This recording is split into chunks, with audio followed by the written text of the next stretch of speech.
통해서 새 예루살렘을 소망하다라는 제목으로 함께 말씀을 나누려고 합니다. 여러분들도 우리가 천국이라는, 그러니까 하나님 나라라는 것에 대해서는 이제 그 나라가 과연 어떻게 생겼을까? 과연 그곳에 가면 우리가 어떤 삶을 영위할 수 있을까에 대해서 많은 생각들을 하게 됩니다. 제가 예전에 들었던 그 간증 중에서 천국을 다녀온 사람들의 간증이 많지 않습니까? 그 중 한 분이 이런 간증을 한 것 같아요. 천국에 가니까 자신의 집이 지어지고 있었는데 그 집이 뭐 40평, 50평 이런 빌라가 아니라 뭐 100평, 200평 되는 그러한 아주 멋진 집이었다. 뭐 이런 식의 이제 간증들을 하는 것 같습니다. 나중에 제가 그 간증을 들으면서 과연 이러한 묘사가 성경 어디에 있는 것일까? 과연 어떤 것을 근거로 해서 그런 부분에 대해서 우리가 천국을 자꾸 이야기하고 있는 것인가? 이제 그런 생각을 했습니다. 또 한편으로는 그래, 내가 영적으로 좀 깨어있지 못하니까, 내가 영적 분별력이 없으니까 그 환상을 통해서 천국이 어떤 것인가를 보여주신 것에 대해서 내가 성경적인 지식도 없고 성경의 깨달음도 없고 영적인 부분에 성령도 충만하지 못하니까 하나님이 우리에게 보여주시는 그 천국에 대한 부분에 대해서 내가 잘 모를 수가 있지. 그래서 그런 분에 대해서 가르침에 아니면 그런 간증에 대해서 참 많이 아주 혹했던 그런 경우들이 참 많습니다. 과연 여러분들 지금 천국이라는 것이 어떤 것이길래 여러분 간절하게 그 천국을 소망하고 있는 것입니까? 과연 그러한 어떤 경험을 하신 분들이 이야기하는 것처럼 과연 천국이 우리가 오늘날 우리의 시각과 우리의 눈과 우리의 생각과 또 우리가 바라고 원하는 어떤 그런 기대치 이상으로 그렇게 화려하고 멋진 공간, 아주 넓은 평수에 화려한 금은 보석으로 장식된 그런 곳이 바로 우리가 소망하는 천국이냐라는 겁니다. 오늘 성경을 보면 그렇게 소망한다면 우리의 소망이 잘못된 소망이다라는 것을 이야기하고 있어요. 그러면 그런 분들의 해석이 잘못된 거냐? 여러분, 우리가 요한계시록이라는 어떤 그러한 부분을, 이 특별한 어떤 예언서라는 부분에서 우리가 이 성경을 생각할 때는 그걸 기억해야 됩니다. 가장 먼저 이 성경을 기록한 시대가 어느 시대냐, 이 성경을 기록한 사람이 살고 있었던 시대가 어떤 시대냐라는 걸 기억을 해야 되죠. 우리가 요한계시록은 일반적으로 기원 AD 995년에서 100년 사이에 기록된 것으로 일반적으로 우리가 추정을 합니다. 그럼 지금으로부터 최소한 2000년 전 사람이 쓴 글이거든요. 근데 2000년 전 사람이 그 사람이 환상을 통해서 봤던 그 기록을 오늘날 우리는 우리의 시각과 우리의 가치관을 가지고 이것을 해석하고 있다는 겁니다. 그게 성경적 해석이 아니라 내가 가지고 있는 가치관과 내가 생각하는 어떤 이상을 더불어서 이 성경을 해석하다 보니 어떻게 해석이 되냐 그러면 여러분 바로 이러한 말도 안 되는 그러한 모습으로 천국을 꾸미고 그러한 모습으로 천국에 나만의 집을 짓고 있는 것으로 이야기하고 있다는 거죠. 근데 오늘 말씀에도 보면 과연 그런 말씀으로써 우리가 천국을 소망하도록 하나님께서는 이 성경을 주셨느냐? 전혀 그렇지 않다는 겁니다. 그럼 제가 드리는 말씀이 그럼 그런 부분들과 왜 다르냐라고 이야기했을 때 먼저 우리가 봐야 될 본문이 9절과 10절입니다. 9절에 보니까 요한에게 천사가 이르러 이렇게 이야기하는 것을 볼 수 있습니다. 내가 신부 곧 어린 양의 아내를 내게 보이리라 라고 그렇게 말을 하죠. 그리고 10절에 가서는 뭐라고 얘기합니까? 성령으로 나를 데리고 크고 높은 산으로 올라가 하늘로부터 하늘에서 내려오는 거룩한 성 예루살렘을 보였다, 이렇게 얘기를 하고 있습니다. 9절에서는 하나님의 신부를 보여주겠다라고 이야기하고, 그리고 보여주겠다라고 한 보여준 것이 뭐냐면 하나님의 성 예루살렘, 큰 성 예루살렘, 새 예루살렘 성을 보여주고 있다라는 거죠. 바로 이 다음에 이어지는 이 예루살렘 성전의 어떤 구조적인 부분들, 어떻게 크기가 어떻게 되고 어떤 형태이며 어떤 것으로 이 성이 만들어졌는가에 대한 부분에 앞서서 가장 중요한 포인트는 이겁니다. 여기서 하나님의 신부는 누구를 의미하느냐? 다름 아니라 바로 하나님의 자녀들을 의미하는 거죠. 그리고 그 예루살렘 성은 그러한 하나님의 자녀들의 공동체를 의미하는 겁니다.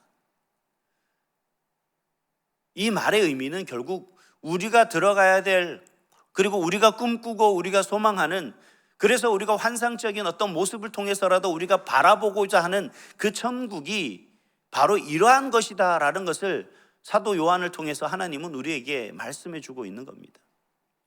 근데 그 본질은 평수가 몇 평이고 무엇으로 지어졌느냐, 각자에게 어떤 집이 주어지느냐, 어떤 곳에 거할 수 있느냐라는 것이 중요한 것이 아니었습니다. 그럼 하나님께서 우리에게 보여주시는 이 하나님의 성, 이 큰 예루살렘, 앞으로 우리가 살아가야 될 그 성에서 영원토록 우리가 거주할 그곳이 과연 어떤 곳이냐라는 것을 오늘 본문에서는 세 가지로 이야기하고 있는 것을 볼 수가 있습니다.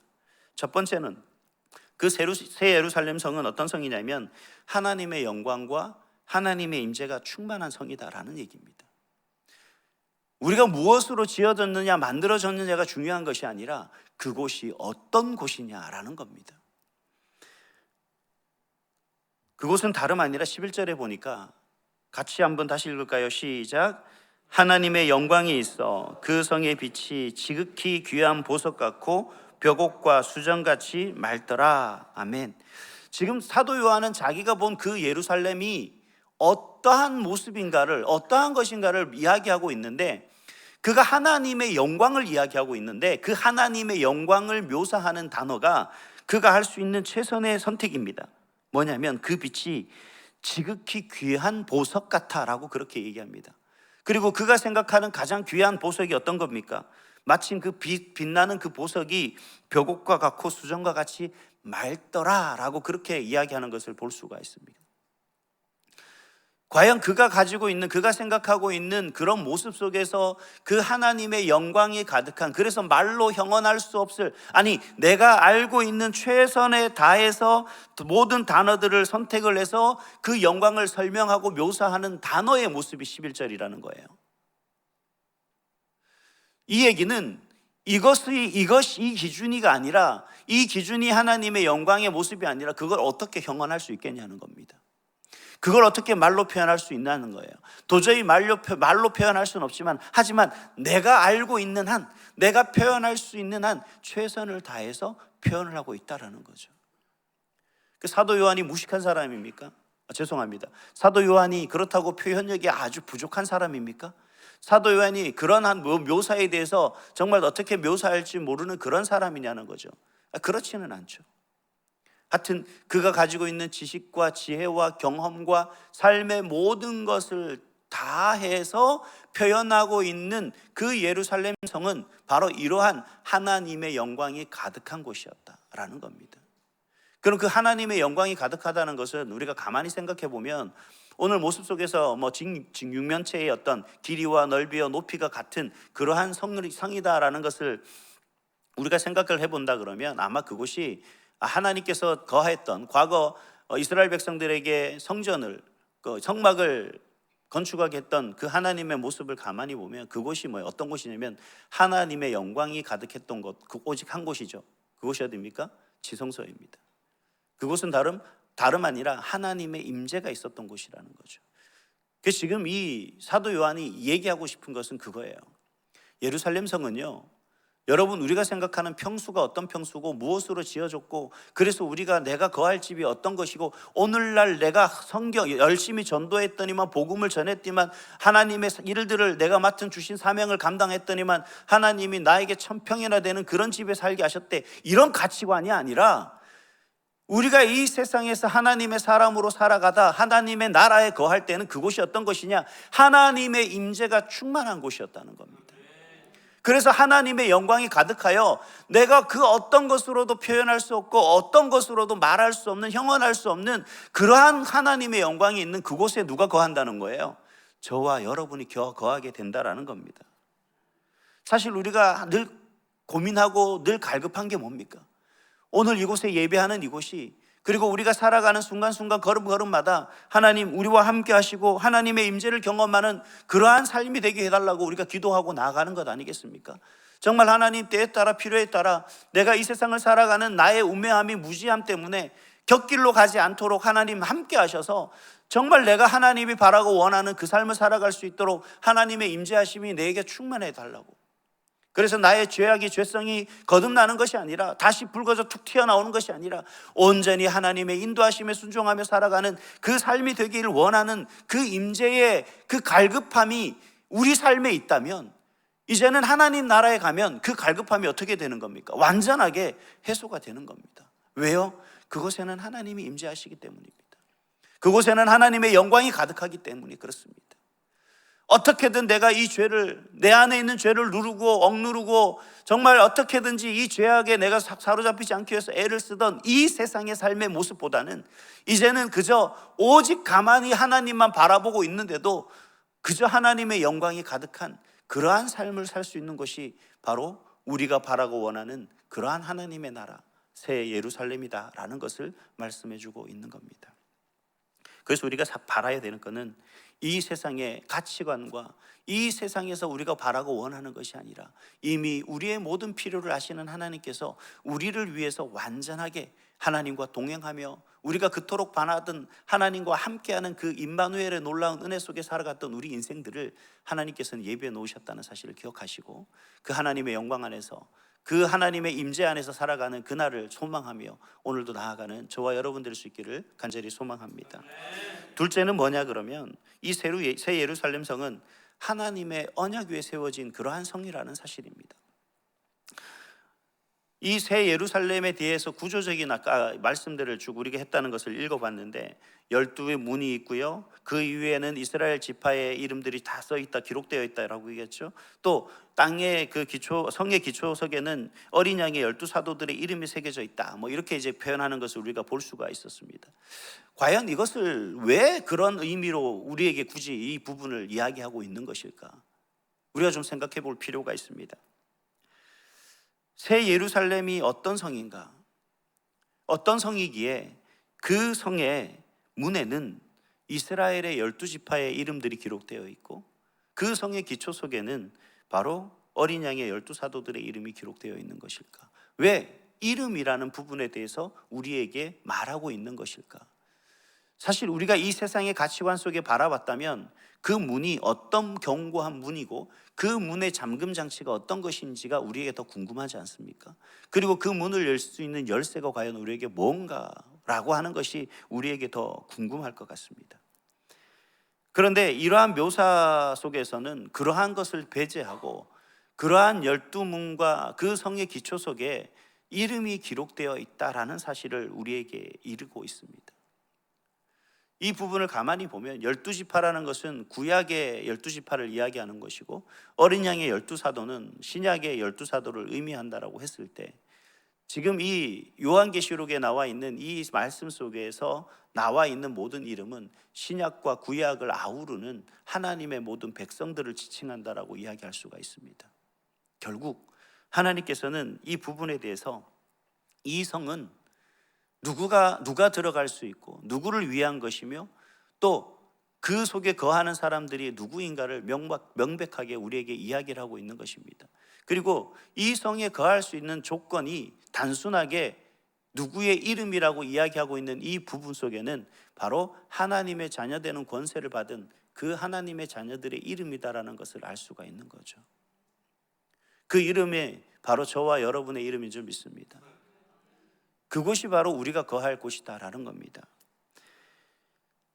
세상이 범접할 수 없는 크고 견고하고 완벽한 성, 이 모든 성에서는 하나님께서 바로 이스라엘 백성들을 부르시고 그들을 통해서 바로 하나님의 나라를 이루어 가시려고 그렇게 애쓰고 노력했던, 그리고 그럼에도 불구하고 하나님의 그 구원 계획을 완성하지 못하여 이 땅에 독생자 예수를 보내심으로 말미암아 모든 인류를 구원하는 하나님의 그 구원 계획 속에 이루어진 그러한 구원의 영혼들, 그 구원받은 자녀들을 바로 하나님께서는 이 성에 거하게 하신다라는 겁니다. 저와 여러분들이 하나님의 나라에 거하게 되는 조건이 뭡니까? 바로 하나님께서 세운 그 구원의 언약 때문에 그렇지 않습니까? 하나님의 말씀 때문에 그런 거죠. 우리가 그 말씀을 굳건히 믿기 때문에 우리는 하나님의 자녀되는 권세, 그리고 하나님의 나라에 거하게 될 그러한 권세를 받게 된 겁니다. 이것은 단순히 하나님께서 즉흥적으로 그냥 이상적으로 세운 그러한 교회가 아니라, 그러한 성이 아니라 이미 하나님이 오래전부터 계획하시고 그 계획하신 하나님의 언약 위에 세운 그러한 성이 바로 이 예루살렘 성이다라는 사실을 우리에게 명백하게 보여주고 있는 겁니다. 아브라함과 맺으신 그 언약 때문에 그리고 예수 그리스도를 통한 그 새 언약에 이르기까지 한결같이 하나님의 신실하신 그 구원 계획이 완성되는 그날을 우리에게 이야기하고 있는 거죠. 그래서 세상 사람들에게는 죽음의 심판이지만 우리에게는 바로 이 새 예루살렘, 우리가 형언할 수 없을 정도로 하나님의 영광과 하나님이 임재하시는 그곳, 그리고 세상에 그 어떤 것도 범접할 수 없는 그런 가장 완전한 하나님의 언약 위에 세워진 그러한 성에 바로 저와 여러분이 들어가게 된다는 거죠. 이곳은 우리 삶에 있어서 오늘날 우리의 근간을 뒤흔들고 우리의 믿음을 흔들고 우리가 바라보는 하나님을 바라보지 못하게 가로막는 그 모든 것들이 다 제거된 그러한 성이라는 사실을 우리에게 말씀해 주고 있는 겁니다. 여러분, 바로 그곳이 저와 여러분들이 소망해야 될 하나님의 나라, 바로 새 예루살렘 성인 줄 믿습니다. 우리가 이 성을 바라보면서 이제 우리도 그러한 정체성을 가져야겠죠. 하나님의 완벽하고 하나님의 언약 위에 세워진 그 성에 내가 들어간다라고 하는 그 사실을, 그 자부심을 가지시고 오늘도 정말 그 성을 향해 나아가는 그런 저와 여러분이 될 수 있기를 간절히 소망합니다. 세 번째는 뭐냐면 이 새 예루살렘은 풍요롭고 아름다운 성입니다. 오늘 말씀 후반부를 쭉 해서 보면 15절부터 시작해서 보면 그 성과 그 문들과 그 성곽을 이제 측량하고 어떤 것으로 세워졌는지에 대해서 보석의 이름들을 쭉 나열하는 것을 볼 수가 있습니다. 그 성의 길이와 너비가 높이가 정육면체 같은 그런 모습이죠. 똑같은. 그리고 그 구조가 구약의 막 지성소 같아라고 아까 말씀을 앞에서 드렸듯이 그 모습들을 이렇게 연상하는 그러한 모습들이 가득합니다.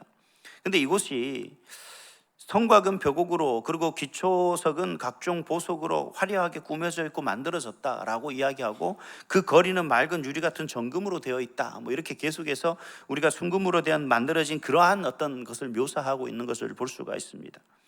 여러분, 이 성의 묘사는 단순히 이게 문자적으로 이야기했을 때 이러한 보석, 이 비싸죠? 이 가치가 얼마 비싼지는 잘 모르겠습니다. 요즘 금값이 되게 비싸다고 해요. 근데 그러한 모습으로 그러한 비싼 것으로 세워지고 만들어지고 꾸며지고 했다는 것에 우리가 초점을 둬야 될 것이 아니라 그러한 것으로 꾸밀 수 있도록 뭐가 많다는 거예요? 풍요롭다는 것을 이야기하고 있는 겁니다. 여러분, 음식에 금가루인가요? 탁 뿌리면은 10,000원 하던 음식이 갑자기 한 3, 4만 원으로 탁 가격이 올라가죠. 여러분, 그러한 것에 우리가 가치관 속에 바라본다면 얼마나 돈이 많길래 이러한 보석들로 이 성을 만들었을까 하는 생각을 할 수밖에 없습니다. 그러나 이 성을 하나님께서 돈이 많아서 그 돈이 많아서 소위 말해서 돈 자랑하는 것으로 꾸며지는 것이다 라고 이야기한다면 우리는 여전히 세속적인 물질적인 가치관 속에 사로잡혀 있는 물질 만능주의에 빠져 있는 그런 존재밖에 되지 않습니다. 왜 하나님을 그렇게 만드시는 거예요? 이 세상이 가장 큰 평수를 가지고 있는 사는 우리나라든 세계든 가장 그런 사람이 살아가는 집이 몇 평이냐라는 기준 속에서 하나님 나라의 집이, 그리고 내가 거할 하나님 나라의 내 집이 몇 평이다, 이건 중요하지 않습니다. 무엇으로 만들어졌느냐, 이게 중요하지 않다는 거예요. 하나님께서 지금 이러한 보석들을 나열하고 있는 것은 뭐냐면 그곳에 있는 가치관, 이 세상에 있는 가치관과 하나님의 성, 그 예루살렘 하나님의 나라에 꾸며질 그 모든 가치관이 다르다라는 거예요. 여러분, 이 보석을 뭘로 봐야 되냐면 바로 하나님의 영광, 하나님의 거룩함, 하나님의 가치로 봐야 되는 거예요. 그래야만 그 세상이 가치가 있는 거지. 왜 자꾸 이 세상 것을 가지고 이 세상에 비견하여 하나님의 나라를 자꾸 끄집어내려고 하는지 모르겠어요. 그렇게 내리면 그 하나님의 가치가 온전히 높아지겠습니까?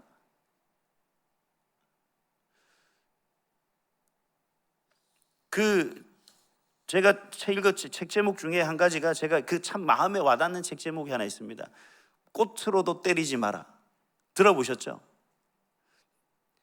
꽃으로 때리면 아플까요? 안 아플까요? 아프겠죠. 근데 맞는 것 자체가 기분 나쁠 것 같아요. 아무리 꽃이라도. 꽃은 그런 용도로 쓰이는 겁니까? 꽃 자체가 가지고 있는 그 향기를 맡고 꽃 자체가 피어 있을 때 가지고 있는 아름다움의 그 가치를 우리가 바라보고 맡을 때 진정한 가치가 있는 것 아니겠습니까? 근데 그 꽃을 꺾고 그 꽃을 그런 용도가 아닌 다른 가치관으로 쓴다면, 다른 것에 활용을 한다면 이미 꽃의 가치는 떨어지는 거죠.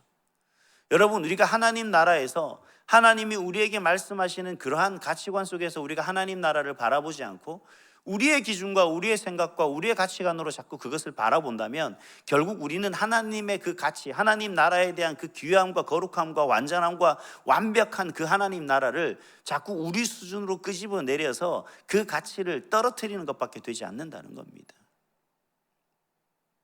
왜 우리가 그러한 삶을, 그러한 믿음을 가지고 우리가 살아가면서 하나님 나라를 소망할 수 있겠냐는 거예요. 그러다 보니 우리가 진정한 믿음의 눈으로 하나님 나라를 바라보는 것이 아니라 여전히 세상적 가치관 속에서 하나님 나라를 바라보다 보니까 그 하나님의 영광, 그 하나님의 그 모든 삶의 모습 속에서 뭐예요? 여전히 우리는 몸이 부족한 거예요. 그 하나님의 거룩함과 완벽함과 완전함이 그 속에 녹아내려 있다는 사실을 우리가 생각하지 못하고 여전히 그걸 물질적인 기준 속에서 평가하다 보니 그게 몇 평인가에 대한 가치가 우리에게 우선되고, 누구는 금으로 지어졌는데 금보다 더 귀한 다이아몬드나 다른 보물 보석으로 지어졌다는 것에 우리는 이미 이제 가치가 다르게 평가되는 거죠. 하나님의 나라의 가치는 금이 얼마고 보석이 얼마짜리고 이게 중요한 것이 아니라 그 모든 것에 하나님의 놀라운 거룩하심의 영광들이 가득한 곳이라는 걸, 그러한 것으로 표현하고 있다는 사실을 우리가 망각하고 있다는 모습입니다. 그러니 그 하나님 나라가 풍요롭다는 사실, 그 하나님 나라가 아름답다는 사실에 대해서는 전혀 우리는 인지하지 못하고 있는 거예요. 저도 그 얘기를 들었어요. 그럼 나는 몇 평짜리의 집을 얻을 수 있을까? 내가 어떻게 해야지 이 시골 초가집을 면하고 좀 아파트에 살아보나? 저도 지금 제 꿈이 아파트에 살아보는 겁니다. 한 번도 못 살아봤거든요. 너무 비하하는 건가요? 여러분, 그러한 생각들 있지 않습니까? 가끔씩 강변이 바라다 보이는 200평짜리 펜트하우스의 가치가 얼마다 이런 얘기 나오면 꿈의 하우스죠, 정말. 그런 가치로 하나님 나라를 평가하는 것 자체가 여러분 무지한 평가입니다. 그것과 비교할 수 없는 풍요로움과 아름다움이 가득한 곳이 바로 하나님의 나라다라는 사실이에요. 이러한 보석들 중에 한두 가지가 아니라 이 모든, 이 세상에 우리가 알고 있는 모든 가치의 보석으로 다 장식되어져 있고 꾸며져 있고, 우리가 알고 있는 가장 비싸다고 생각하는 그 금이 바로 바닥에 깔려 있는 그러한 곳이 바로 하나님 나라다라는 사실입니다. 사랑하는 여러분, 하나님은 장차 우리를 위해서 새 하늘과 새 땅, 그리고 그 중심에 찬란한 새 예루살렘 성을 예비해 두셨다라는 사실을 기억하시기 바랍니다. 그 도성은 하나님의 완전한 임재와 영광으로 충만하고, 그리고 하나님의 변치 않는 언약 위에 굳건히 세워져 있고, 정말 우리가 생각하지 못할 그 이상의 풍요로움과 우리가 형언할 수 없을 정도의 아름다움으로 만들어진 곳이 바로 오늘 우리에게 말씀하고 있는, 그리고 우리가 간절하게 소망하고 있는 그 새 예루살렘이라는 성을 기억하고 계십시오. 그래서 이 세상의 삶이 우리를 잠깐이라도 그 고난과 어려움 속에서 우리를 짓누른다 할지라도, 그리고 내가 가지고 있는, 지금 내가 누리고 있는 삶의 모습이 여러 사람들과 견주어 봤을 때 이 세상에 나보다 잘난 사람들이 얼마나 많습니까? 그러나 그곳과 비견할 수 없는 그러한 곳이 바로 앞으로 영원토록 내가 거할 하나님의 나라다라는 사실을 우리가 생각한다면, 하나님, 이 세상의 어떤 것도 우리는 부러울 필요가 없다라는 겁니다. 잠깐의 인생 속에 여러분, 우리가 소망해야 될 것은 바로 뭡니까? 새 예루살렘 성인 줄 믿습니다. 그래서 여러분, 소망이 뭐예요? 어떤 차를 타고 싶습니까? 어떤 집에 거하고 싶습니까? 여러분, 이 세상에 얼마나 부유하게 살고 싶습니까? 여러분의 명성을 얼마나 떨치고 싶습니까? 라고 이야기할 때 우리의 대답은 한 가지면 됩니다. 뭐라고요? 새 예루살렘을 소망합니다.